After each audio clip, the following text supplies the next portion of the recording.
प्रणाम। अब विवाह संस्कार में महत्वपूर्ण कर्मकांड सप्तपदी आता है। फेरे पड़ने, भांवरे पड़ने के बाद सप्तपदी की प्रक्रिया प्रारंभ होती है। वर वधू खड़े होते हैं। प्रत्येक कदम बढ़ाने से पहले देव शक्तियों की साक्षी का मंत्र बोला जाता है। उस समय वर वधू हाथ जोड़कर ध्यान करते हैं। उसके बाद चरण बढ़ाने का मंत्र बोलने पर पहले दायां कदम बढ़ाते हैं। 7 बार वर वधू साथ साथ चलते हैं। 7 चावल की ढेरी या कलावा बंधे सकोरों को पैर लगाते हुए ये कदम रखे जाते हैं। प्रत्येक कदम के साथ मंत्र बोलकर परमात्मा से प्रार्थना की जाती है। सफल दाम्पत्य के लिए नियम बांधे जाते हैं, अर्थात विवाह के बाद दंपत्ति को मिलकर 7 कार्यक्रम अपनाने पड़ते हैं, जिनमें दोनों का उचित न्याय संगत योगदान होना अत्यावश्यक है। यहाँ ये 7 कार्यक्रम, 7 चरण, 7 कदम है। प्रथम चरण जो अन्न की वृद्धि के लिए है। आहार स्वास्थ्यवर्धक हो, घर में स्वास्थ्य संबंधी बातों का ध्यान रखते हुए अन्न का उत्पादन, अन्न की रक्षा, अन्न का सदुपयोग किया जाए, वही सदगृहस्थ होता है। स्वास्थ्यवर्धक अन्न लिया जाएगा, अन्न की बर्बादी नहीं होगी, आहार पर बहुत अधिक खर्च नहीं किया जाएगा। इस प्रकार से एक श्रेष्ठ पारिवारिक जीवन का प्रारंभ किया जाएगा, क्योंकि पहला सुख है निरोगी काया, जिसका निर्माण अन्न से होता है। द्वितीय चरण है शारीरिक और मानसिक बल की वृद्धि। व्यायाम, परिश्रम, उचित एवं नियमित आहार विहार से शरीर के बल को स्थिर रखने पर ध्यान दिया जाएगा और शारीरिक व मानसिक स्वास्थ्य रहे ऐसी रीति नीति अपनाई जाएगी। तीसरा चरण धन की वृद्धि के लिए रखा जाता है। अर्थव्यवस्था बजट बनाकर चलाई जाएगी। कंजूसी नहीं बरती जाएगी, लेकिन फैशन, व्यसन, शेखीखोरी के लिए भी धन उपार्जन से अधिक व्यय नहीं किया जाएगा। अर्थव्यवस्था को संभाले रहना एक परिवार के अंदर बहुत आवश्यक है। ये कदम इसी को नियत करता है। चतुर्थ चरण आता है परिवार में सुख की वृद्धि के लिए।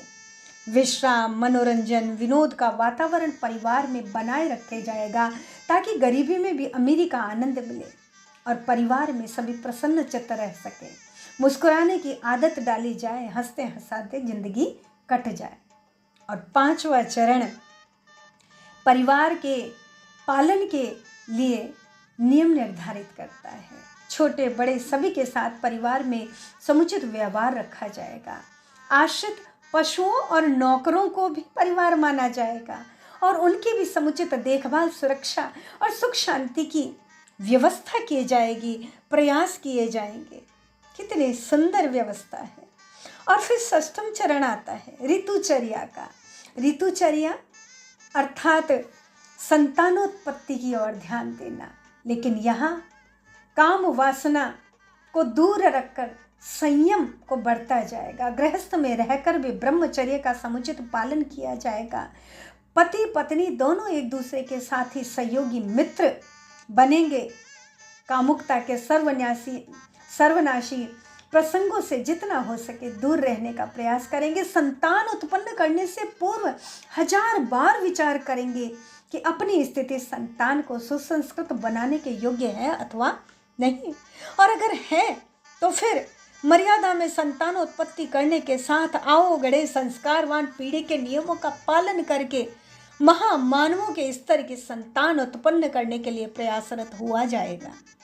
और फिर अंतिम चरण आता है 7वां चरण।